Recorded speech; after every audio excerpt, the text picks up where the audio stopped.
नमस्कार, मैं राजेंद्र स्वामी PSI foundation Ratangarh से।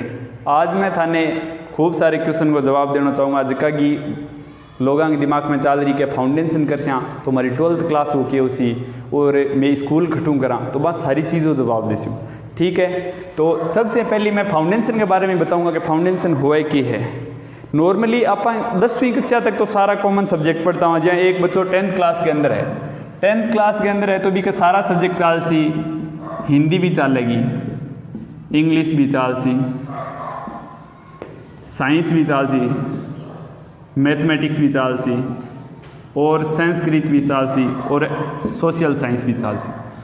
लेकिन जिए ही आप 10वीं पास करे बाद में 11th क्लास के अंदर या 11वीं कक्षा के अंदर जावांगा तो अपन विषय चयन करना जरूरी होगा। विषय चयन करने का मतलब कि आप साइंस लेवा, आर्ट्स लेवा या फिर कॉमर्स। साइंस ले से तो इसके अंदर भी आप के ले के मैथ्स लेवा या फिर बायोलॉजी लेवा।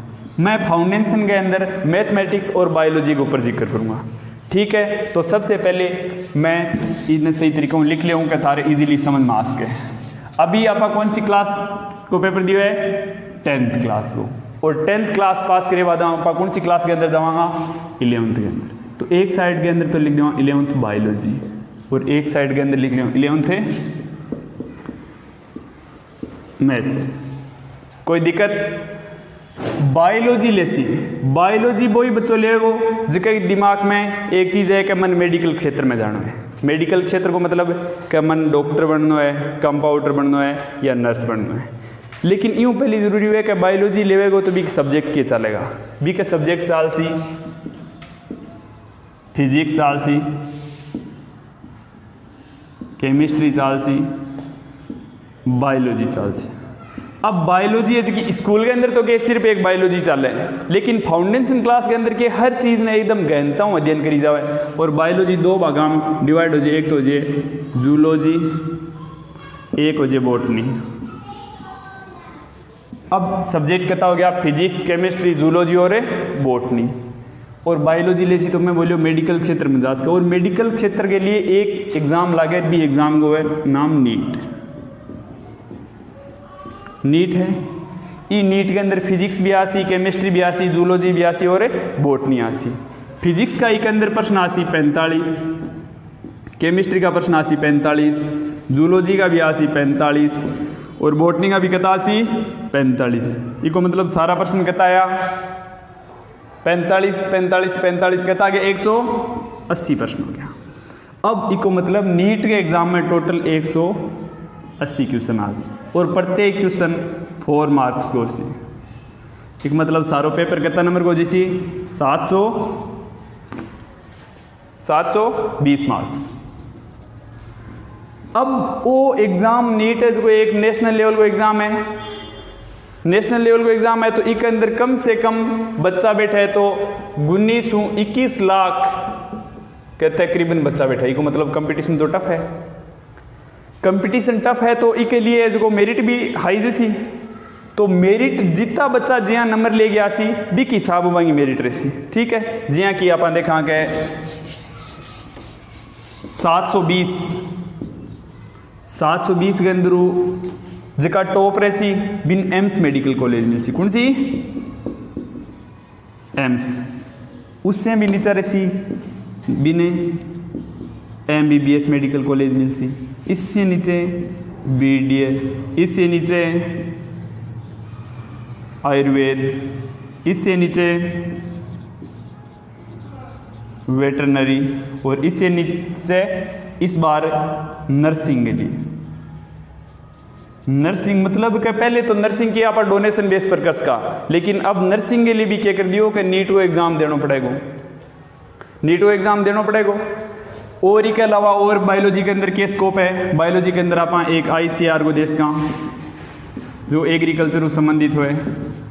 और क्या को एग्ज़ाम देश का आप राजस्थान पैरामेडिकल को,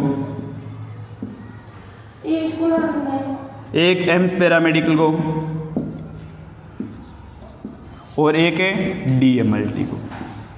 अब ICR एग्रीकल्चर संबंधित है राजस्थान पैरामेडिकल है जो कंपाउंडर संबंधित हो गया ना, और एम्स पैरामेडिकल भी कंपाउंडर संबंधित।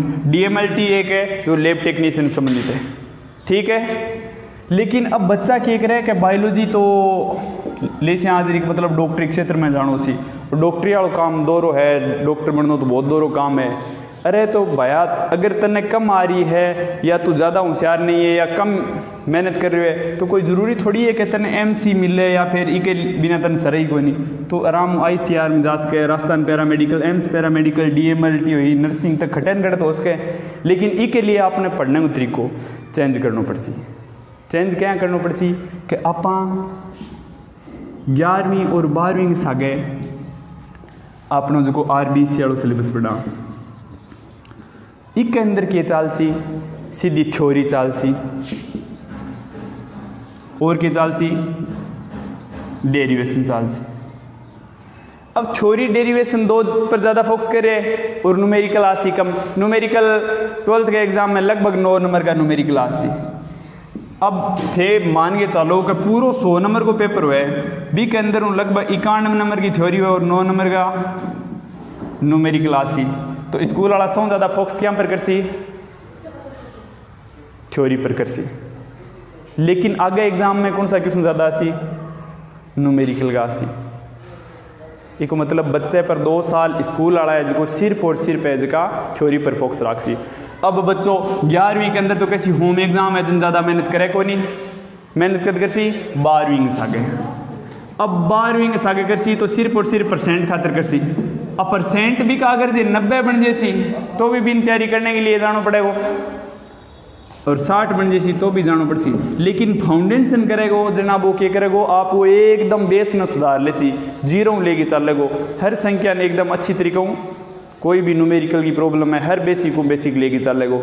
आपने NCERT को सिलेबस है, एक अंदर अब कोरोना कांड 30% कटौती होगी, 70% चल रही हो, तो क्यों 70% पर्सन को नहीं आ सीखे।